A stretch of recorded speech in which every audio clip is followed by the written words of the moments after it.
Smile going to be rocking the mid Underlord. Yeah, this is a SA classic. They really like Underlord for pretty much any melee mid. They're very confident that they're just going to win the lane through the CS war, come out with an advantage. That's a bold move. It is. Maybe Disgruntled Boxy the just didn't want to captain. play the silencer. I feel like I've seen one 4-player make this Oracle work consistently, and that was Jirax back in the day. This could be the combo right here. The toss back, the telekinesis into the kill. They do manage to get the stomp on the Alchemist as well. Whisper playing for the double here. And one is he more. going to get that double edge? He's so close, but he can't quite close the gap there. How much can you get out of this? Can you get the body blocks? Can you Body get the blocks? hook I stomp? was about to say, you're bringing in a hero that doesn't have a stun, but if he body blocks well enough, maybe. Matthew going to be targeted here. The telekinesis not going to come through. Turns around, phase bolt, but that's all he's got. But Mickey walked back into that one and ends up going down anyway. So, mission success for Evil Geniuses. I feel like he was out. First look, C-Smile feeling a lot better. He's going to walk back to base. Ops not for the early level of the teleporter here, but our Ursa is going to be left behind. Liquid returning the favor here. They're going to bring a tri-lane to the enemy safe lane and do just what EG did moments earlier. Might just be able to catch him off guard with some of these moves, as Blink does indeed come out for Whisper pretty fast here. Time to get involved. Maybe try and find this Ember, who unfortunately for them has a shield rune. Yeah, between Flame Guard and Shield Rune, I feel like that here is probably untouchable, but the Oracle not so much. Don't think they're going to be able to have the chain disable, but maybe they could still have the damage. We'll see. He's Pop the salving. Fate's Edict stops a lot of the magic damage. Stampede goes out. Matthew trying to get away from the slight. Gets the distance. He's good for now. A stomp after the pit, so a relatch coming in. Panda going to show up. He's actually jumping past them, and into tier 1, you absolute madman. And he will pay the price for making that crazy move. I mean, is that just yelling space for my Alchemist? I guess that so. is a crazy move to make there. Nisha perhaps trying a little bit too hard to outplay Evil Geniuses, who simply didn't need the strategy, just brought the numbers. The Roche is just so slow. That's the downside of this hero sometimes. Yeah. There's no way you want to go in Roche right now. It's way too clunky, and they're going to find a big core kill if they can Stomp get for it. stomp. Side, though, is going to be detected by now.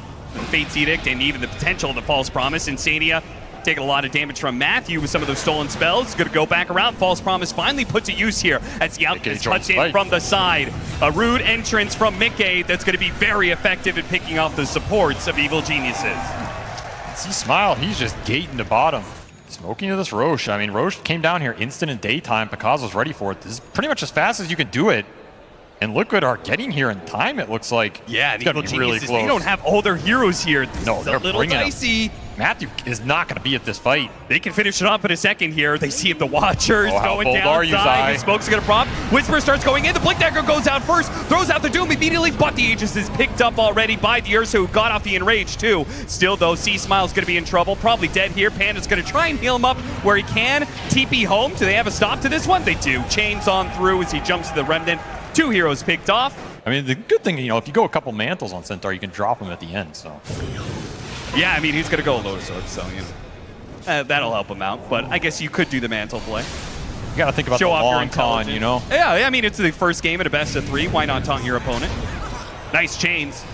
Holding in the 2 supports once again, but C-Smile is here. Oh, the heals coming out. Panda giving up some of his own life to save Matthew if he can. Now the Ursa is here with that Aegis. Matthew huddled in a corner, hoping that nobody will find him, but Nisha will eventually burn him out, or at least the Radiance will, and Mickey is going to town. The claws are beginning to tear into him a little bit here, but there's the full squad still up and about, and Picard is having a hard time struggling. As he goes down the first time, the False Promise is going to wear out eventually on Mickey, but he'll have plenty heals after that. Because BKB TP out, but right in front of a Tormentor, and they almost died with the AoE damage on that Tormentor. Speaking of which, Liquid will take that away from Evil Geniuses. Difference, not 15k worth. I mean, it doesn't feel artificial when they're just throwing it on you. Does get the ult off. It's going to wear out a lot of this Doom Timer. Maybe you can try and turn here. Yeah, this is pretty decent if they could stop Zai, but now the rest of Team Liquid is here. Protecting the Ursa. That's priority number 1. Getting the punish number 2. Found Slow Zai on down the back Zai end. still. Telekinesis back in. Mickey, he's going to go for the kill. stun. Not a stomp, though. And they had a False Promise Mickey. So that leaves the Doom open for the taking. Still, they're fighting under the Reign of Destiny. Boxy's going to be spotted. They go for the Oracle. False Promise may have already been used, but that is still a prime target. Problem being, They can't actually stop this Alchemist from being able to blink away once the false promise is used. That is something to think about in these fights. Another hoof stomp gonna land. You're gonna get a third here. All right, a little bit of momentum now going for Yeah, Evil you gotta Genius get as much off these little skirmishes as you can. Little mistake from Liquid. Gonna try and catch off the smoke. You have Doom, Yeah, you have Time Warp. smoke into the Underlord. See Smile. Now, he doesn't have an easy way out of this one. Well, I spoke too soon. I was going to say that can't TP out because of the pretty easy. Doom, but they do have the Stampede. Still going to chase after him, though. Nisha really committing. Can they get some help, though? The Pugna's already dead, so the healer is gone. A little bit more heal from Matthew, but it's not good enough. Nice steal, though, from Matthew, allowing him to get away, not being one more victim to Team Liquid's Rampage. It does also mean that Team Liquid will have the advantage for that Roshan because of their outpost being on daytime. That's a big deal. We have seen it be absolutely pivotal in these fights. Whisper will not find the jump. You get a stolen chains. That's level 4. Oh, that is pretty strong. Mickey's going to jump in and go after that support. He got Man, to both. hit the other one, too. What a with stun. the BKB. He used the Abyssal Blade onto the Pugna to stop the Decrepify and kills them both. On the other side, they are trying to go on Insania, but the damage is so slow. The disarm comes out. Bakaz being controlled. That's most of their damage. In fact, Bakaz is going to die. Turning. He does manage to get Nisha first, but eventually falls. Still, though, C-Smile is beginning to go to work all by himself, all by his lonesome, all that bonus damage, but not a low enough hero to put it into. 2 for 5 exchange, a team wipe to the favor of Team Liquid. Can't Pugna save him. You can't pop these ores to help your man. They do have very good vision, though. Oh, they've got some good vision to work off of. And they found the silencer. That's a good great find. start That's already, buy. but there's those buybacks. They have to worry about them. What a stun! Once again, Mickey comes in with a 2-man. Bounce back. They have the Doom onto the... No that enrage. Ursa. Bye-bye. Getting chopped up by Mickey. Meanwhile, Nisha is going to work once again, just trying to disrupt the backline, trying to stop this Pugna from having an effect.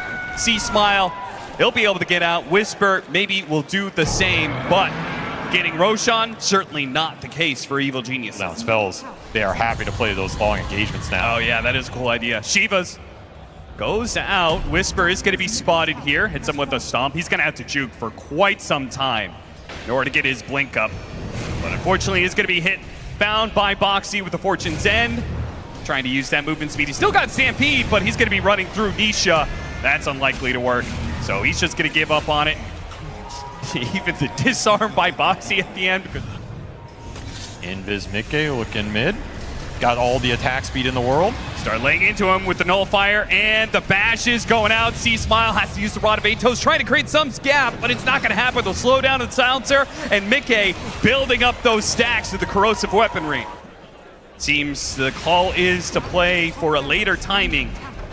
Team fights seem too impossible for now. MKB is the item he's going to try and build up. We'll see. You better have a hell of a mid-game plan. That's all I'm saying. That already seems like just a losing engagement right there. But maybe they thought they were going to be able to crush him in lanes. Didn't happen, and Evil Geniuses now backs against the wall with 1 lane of barracks remaining. Whisper lucky to get out there. Aegis 30 seconds left. Arcane Rune on Nisha, as if he needed it. You're trying to wear out this timing right now. Oh no, because he's been found here. Zai, he's just going to keep poking at him, trying to deny a TP back to base. Oh, who's denying who? He gets bashed. Zai's dying right now. Okay. Going for the very kills, awkward. because, but at the same time, they're going to be giving up Megas. He uses the Doom. That's going to stop a lot of the damage coming out from the Ursa. He's just kiting him around nonstop while think their Nisha and buildings the are just rest gone. of Liquid are demolishing buildings and getting kills inside the base. As it looks like Panda, he's going to pop eventually here. Last word. A little bit more damage. Okay, Nisha held in, rooted up. Now Bakaz is here to deliver the damage. Bash gets him. Okay, a trade-off of 1 for 1, but the damage, it's already done. I mean, that last Rax just went out with a whimper. You're already warmed up and everything, but as the day goes long, we start heading into the night. EG stamina may just be a factor here, but it looks like this game 1 may not last for long. Evil Geniuses, big push coming in from Team Liquid now. There's the jump. He's going to go for it, putting his damage to the test on Mickey with a false promise, immediately going out. And the damage will start being denied. They're going to actually jump in, back in with that false promise, hit the stun, and he's just gone. Mickey healed up the full. No Ursa, no damage threat. Evil Geniuses have nothing to be able to stop Team Liquid, and they will take game 1.